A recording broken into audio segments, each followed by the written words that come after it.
So alam niyo po, susugurin namin ang bahay ng kapitbahay ni Tia Mami dahil hindi marunong makipag-usap. Kung alam niyo po, maraming ginagawa po kami dito nila Kuya Tonto, nayari na po lahat yung tindahan. Papakita ko po sa inyo. Si, donde puerta? Yo esperar aquí 2 años hasta ahora no hay. ¿Por qué? Magandang araw po sa inyo mga amigo. Buenas tardes, hermana. Hola, buenas tardes. ¿Qué tal, guapa? ¿Por qué guapa hoy? Porque pinta labio. Guapa, ni Tia Mami. Magandang araw po sa inyo mga kababayan ko at ngayong araw ay meron kaming susuguring bahay. So, alam niyo po, susugurin namin ang bahay ng kapitbahay ni Tia Mami dahil hindi marunong makipag-usap. Kung alam niyo po, maraming ginagawa po kami dito nila Kuya Tonto, nayari na po lahat yung tindahan. Papakita ko po sa inyo. So, ang dami na po mga amigo na tapos, kita niyo po. Ay inaantay na lang po namin itong bintana. Inaantay namin itong pintuan. Pero hanggang ngayon ay wala pa. So, nakapagtanim na kami dito. Kita niyo po, ayos na ang lahat. At si Kuya Tonton, inaasikaso na lang dito yung mga upuan at saka yung lamesa. Tapos, ayan. Napinturahan na rin po ito lahat. At inaantay na lang po namin yung pintuan at saka yung bintana. Ayan, ready na po sa pagtitinda. So, kita niyo naman po mga amigo. Hindi na kailangang sabihin. Annabel Rama. Kaya tawa kasi ako sa mga nakalagay sa Facebook na gano'n. Hindi na kailangang makita. Hindi naman na kailangan sabihin. Kitang-kita nyo naman. Kaya sabi ni Annabel Rama. Dami mga ganap sa Facebook eh, no? So ayan po mga amigo, kitang-kita nyo naman, hindi na kailangan sabihin. Tapos na po ang kulungan ng baboy. ¡Ay! Ano yun, escucha? ¡Ay! ¡Terminado! ¡Kulungan baboy! Apir, chame, apir. ¡Kulungan baboy! ¡Ay! ¡Ay! ¡Ay! ¡Kulungan baboy! ¡Ay! ¡Ay! Kuya Raul, baboy ka ba? Baboy ka ba? Ayan yung mga pick-up line ni TSS eh, oh. Bakit? Natatanong ka ba? Baka ba? Nagbabakil pa.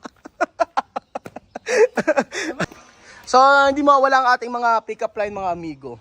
At ayan, sasabi ko susugod tayo eh. Tara na, sumugod na tayo mga amigo. Ayun po ang susugurin natin yung kapitbahay nila na kung saan hanggang ngayon wala pa yung pintuan at saka itong bintana. So ayan po mga amigo, papunta na po tayo sa gagawa ng pintuan at saka bintana at Tia Mami. Actually, eventually, hindi naman ako makausap ng maayos. Grabe, ayun na. Grabe yung mga bata, sisipag di ba? Naglilinis, naghuhugas ng plato sila Bebesita. Actually, sabi sa akin ni Kuya Tonton, Raul, ikaw na lang, siya na lang daw ang gagawa. Kaya daw niyang gawin yung pintuan at saka yung bintana. Kaso kasi si Tia Cesa nagbayad na ng 25,000. Tapos sabi ko, sige babayaran ko na yung ako nagbabayad ng iba, sabi ko Tia Cesa. So, ang problema kasi, nagbayad si Tia Cesa kaya hindi niya na ma-cancel. Nako, si Picutina, ito yata yung asawa ni Picutina asawa ni Picutina. ¿Cómo se llama? Picutino. At Tia Mami, ¿dónde? Buenas tardes antes. ¿Dónde de puerta? Sí, ¿dónde puerta? Yo esperar aquí 2 años hasta ahora no hay. ¿Por qué? Hay dinero para comprar madera por capricho. Ajá. Falta 50 no?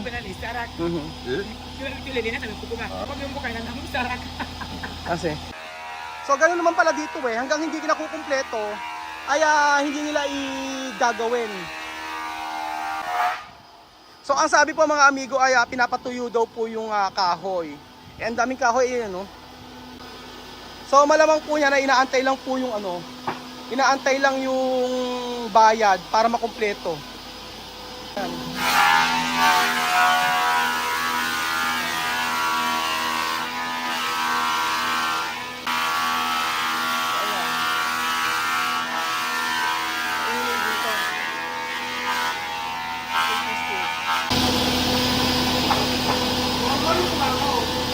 Maganda to, oh, pataba. Gagawin pataba. Ha? Sa oras na umpisar? Oo. Ala. So hanggang ngayon daw po mga amigo hindi pa nasisimulan. Sabi ko bakit sabi ni Chamame ay pinatutuyo yung yung mga kahoy. Tapos ngayon hindi pa pala nasisimulan. Kung hindi pa kami nagpunta dito ay hindi niya gagawin.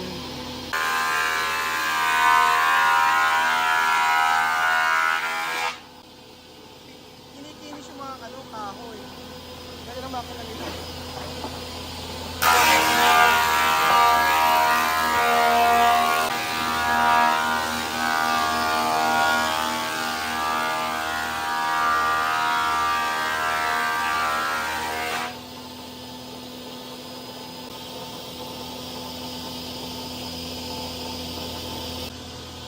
Tapos yung mga nakinis, ayan.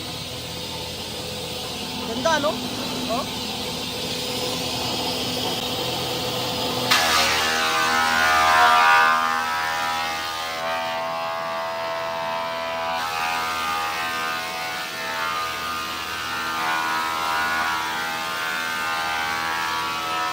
Tapos ayun yung mga sample nila nagawa, oh. Salamin, lagay ng salamin at saka ito, ano ba yan? Nakalimutan ko na ang tawag dito.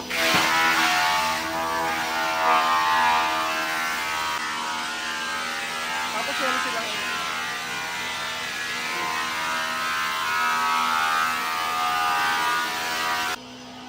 marami siguro silang tanggap. Kaya ganyan, oh. May mga cabinet eh, oh. Ito pa.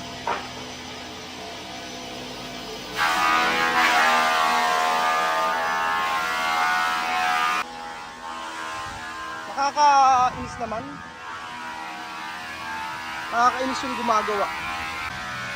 Sa momento adicho el umpisar. Wala na ng 50, hindi sa ganyan sa Pero antes tumandar 25,000.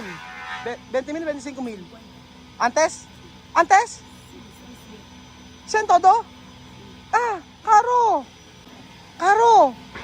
Porque la puerta pero cuesta 75. Escucha, cuando tonto na hacer esto, no así. No, sí, a mí. Antes de Marco ya terminado. Así sí. Ajá, no, ya terminado. Ahora ya terminado. Todo cuánto? Ahora no, ya está. Pero todo, 100, ¿ha? 70. 70 todo. ¿Es de Marco cuánto? Con Marco 100. 100. Con Marco 100. Ah. Yo pensé la puerta. Pero porque sabi niya ni Chamame ay 100,000 daw, 10,000 pesos daw lahat. Mura lang yung mga kahoy dito. Sabi ko si Kuya Tonton sana ang gumawa kasi si Kuya Tonton nagsasabi na siya daw ang gagawa ng pintuan at saka ng bintana kasi kayang gawin ni Kuya Tonton. Sabi ni Chamame nabayaran niya. Tapos ang nagpunta kami dito, ang sabi ni Kuya Tonton siya daw ang gagawa ng pintuan at saka bintana. Kasi nga kaya naman daw niyang gawin. Ang problema ay si Tia Cesa ay nagbigay na ng pera dito. Ngayon, ang pinuntahan namin, hindi pa pala nasisimulan. Kahoy pa lang. Hindi pa kami napunta dito, hindi namin malalaman na hindi naman daw ginawa pala, kahoy lang. So, kinumpleto ko yung bayad ngayon, tapos ang sabi gagawin daw niya ngayon.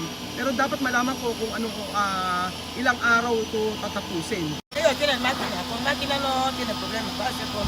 Sí, pero más mejor preguntar cuántos días va a terminar, porque cuando no quiere terminar, ¿cuánto pwede trabajar esto? Sabi ko kasi mami, tanongin namin kung kailan na matatapos. Kasi kung hindi kaya si Tonton, kaya ni Tonton na tapusin. So mas maganda na maliwanagan kung ilang araw matatapos. Asan ba si Kuya? Hermano, quiero preguntar, ¿cuántos días va a terminar esto? Para yo saber. Porque mi hermano pregunta también. Dime. Sábado, miércoles. Miércoles, ¿esto seguro, ha? Sí. Miércoles seguro. Sí.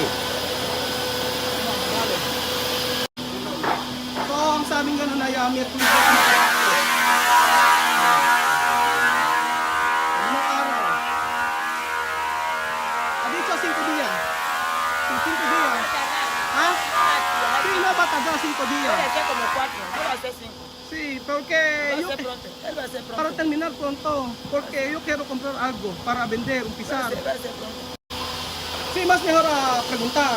para saber. Tonton tiene máquina de esto para arreglar. Por eso yo he dicho, cuando él no puede terminar, Tonton puede arreglar. Porque él ha dicho, Tonton ha dicho, él ayudar para hacer de puerta y ventana. Pero yo he dicho, yo habla con Tonton, mame, pagado de dinero. Así. Va a ser pronto. Ah? Como él te ha visto. Va a ser pronto. Sí. So sabi ni Chamame ay kung hindi kasi magagawa, si Kuya Tonton ang ang pwedeng tumulong sa amin kasi si Kuya Tonton ang mismong nag-request o nagpresenta na siya daw ang gagawa. Tapos ang sabi ni Chamame, gagawin na yun kasi nakita ka na niya, mahihiya yun. Actually yung tao na yun ay malapit sa amin yun. Kaso ang problema din parang si Paulino, inom din ng inom. No, también borracho, no?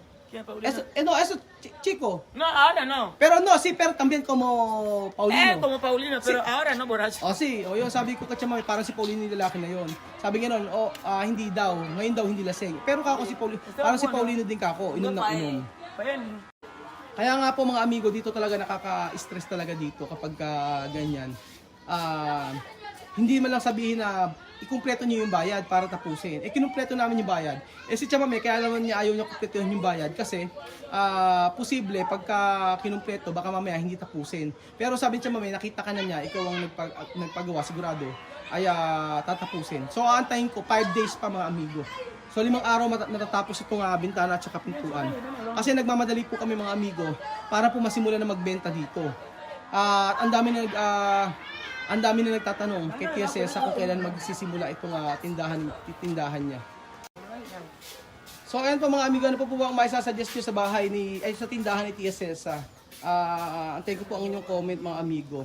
Kung ano pa nga pwedeng i-suggest, ano ang pwedeng ibenta, ano ang pwedeng dekorasyon pa dito, ano ang pwedeng ayusin. So comment down below po mga amigo. Pero at least ayan, naliwanagan na po kami na ang pintuan ay after 5 days yan. So after 5 days po ang pintuan at saka yung bintana ay matatapos na. So nasa pag-uusap lang din naman. Kaya nga sabi ko sa Tia Cesa, maganda na puntahan natin. Nung una ay puntahan na Tia Cesa. So sabi ko hindi, mas maganda puntahan natin. Tapos magkaalaman kung ano ang dapat gawin. Kasi syempre nasa pag-uusap. Kung hindi pumunta na Tia Cesa pala, ibig sabihin hindi gagawin. So, ayun po. Nakalimang kape kasi ako ngayong araw kaya high blood si Kuya Raul. Nakalimang kape ko mga amigo sa totoo na. Masama ata ang 5 kape. Dalawang 3-in-1 tapos tatlong nakatig 3-in-1 pa ako. Dalawang 3-in-1 at saka tatlong pure black coffee. Pero ayan po, sipag naman ni Bibian. Salamat po mga amigo sa walang sawa niyo po panonood sa ating video at God bless po. God bless at mabuhay po ang Pilipino. So, bukas po muli magkita tayo.